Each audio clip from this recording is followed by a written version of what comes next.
On an ordinary Friday in September, something extraordinary happened in the entertainment world. Taylor Swift's latest film, a limited release party for her new record, The Life of Showgirl, pulled in a jaw-dropping $15 million in advance ticket sales within just the first 24 hours. For any artist, these are the kinds of numbers that spark envy and awe. For Swift, it's just another chapter in a career defined by rewriting the rules of music, marketing, and celebrity itself. But what exactly is the life of a showgirl, and why has it set off such a frenzy? The answer, as with all things Swiftian, is as much about the spectacle as it is about the substance. Officially titled Taylor Swift, the official release party of Showgirl, the film is an 89-minute event that serves less as a conventional concert film and more as a hybrid celebration, a living, breathing album launch that grants fans unprecedented access to Swift's creative process. The film's brief window, screening only from October 3rd to 5th exclusively at AMC theaters across the United States, has created a sense of urgency and exclusivity seldom seen in an era of on-demand everything. But this is Taylor Swift, and if there's one thing she's mastered, it's turning the ordinary into the extraordinary. The movie is not just a promotional tool, it's an experience. It features a world premiere of the much-anticipated music video for The Fate of Oilia, personal commentary from Swift herself on each new album track, behind-the-scenes glimpses into the making of her videos, and immersive lyric videos that play like visual poetry. Each element is designed to make fans feel like they aren't just watching an album launch, they're living it. On the very first day tickets went on sale, AMC recorded its sixth highest single day of pre-sales in history, with Showgirl alone accounting for $7.5 million. By the end of the first 24 hours, the total had doubled.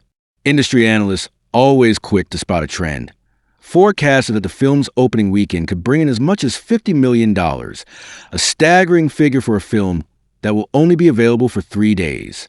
It's a feat even more impressive when considering the context.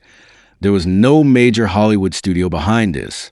Swift's team bypassed traditional studio partnerships, striking a direct deal with AMC Entertainment. It's a bold move that echoes the way she sees control of her music catalog, signaling to the industry that the old rules no longer apply. For Swift, control isn't just a business strategy, it's an art form. Perhaps the most astonishing aspect of this release isn't the money, but the marketing, or rather the lack of it. There are no blockbuster trailers, no late-night talk show blitzes, no endless parade of magazine covers. Instead, Swift relied almost entirely on her own social media presence, a digital empire commanding 547 million followers across platforms. A few digital billboards appeared in major cities, but the bulk of the promotional heavy lifting was done with nothing more than a few well-timed posts, cryptic teases, and the kind of fan engagement that most pop stars can only dream of. Compared to the $55 million spent on global advertising for her 2023 Eras Tour concert film, the marketing budget for Showgirl is rumored to be a fraction of that. Yet the impact is, if anything, even greater.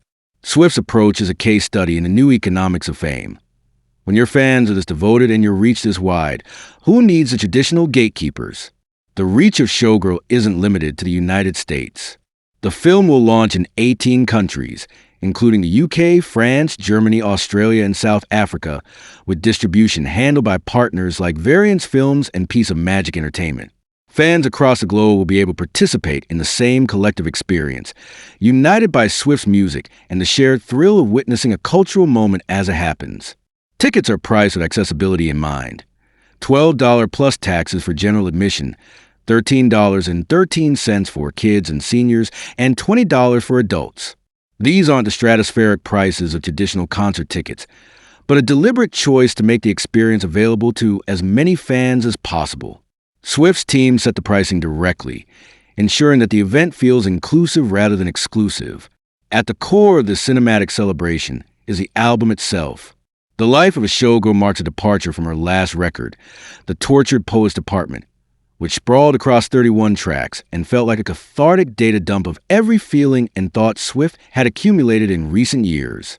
Showgirl is different, tighter, more focused, consisting of just 12 songs with no bonus material lurking in the wings. There's no other songs coming, Swift declared on Travis Kelce's New Heights podcast. This is 12. There's not a 13th. There's not other ones coming. This is the record I've been wanting to make for a very long time. It's a statement that speaks volumes. For an artist whose fan base is famous for hunting Easter eggs and decoding clues, the idea of finality is almost radical. Showgirl is not just another chapter. It's the story Swift has been waiting to tell, distilled to its purest form. The album reunites Swift with Swedish hitmakers Max Martin and Shellback, the production duo responsible for some of her biggest hits from Reputation and 1989. Their fingerprints are all over Showgirl's sleek, shimmering sound, blending pop hooks with a kind of emotional storytelling that has become Swift's trademark. With tracks that range from anthemic dance numbers to introspective ballads, the album is a testament to Swift's versatility and her refusal to be boxed in by genre or expectation.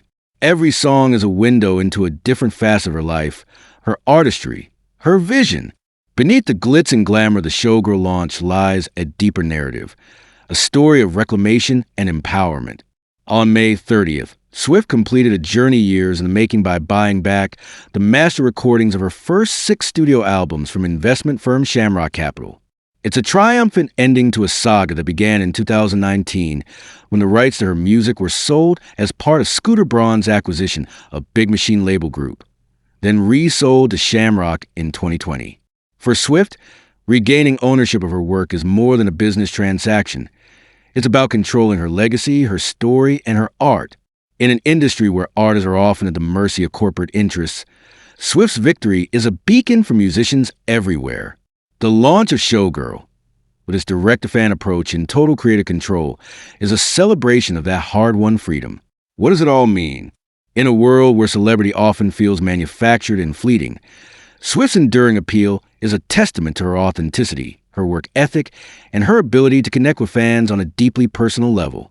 Every move she makes, whether it's dropping surprise albums, re-recording her old hits, or launching a film event with little more than a tweet, feels both meticulously planned and effortlessly genuine. Swift is more than just a pop star. She's a force of nature, a cultural phenomenon whose every project becomes an event. The life of a Showgirl isn't just an album or film. It's a statement. It's a reminder that, in the age of algorithms and streaming, there is still power in the collective experience, in gathering together to celebrate art and community. As the credits roll on Showgirl's exclusive weekend, one thing is clear. Taylor Swift is not just keeping pace with the changing landscape of entertainment. She's setting the agenda. By blending the intimacy of a listening party with the spectacle of a movie premiere, she's created a new template for how artists can connect with their audience.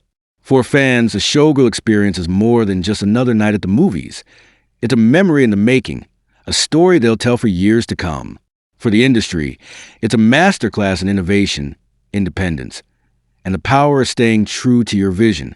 And for Taylor Swift, it's just another day in the life of a Showgirl, one who refuses to play by anyone's rules but her own.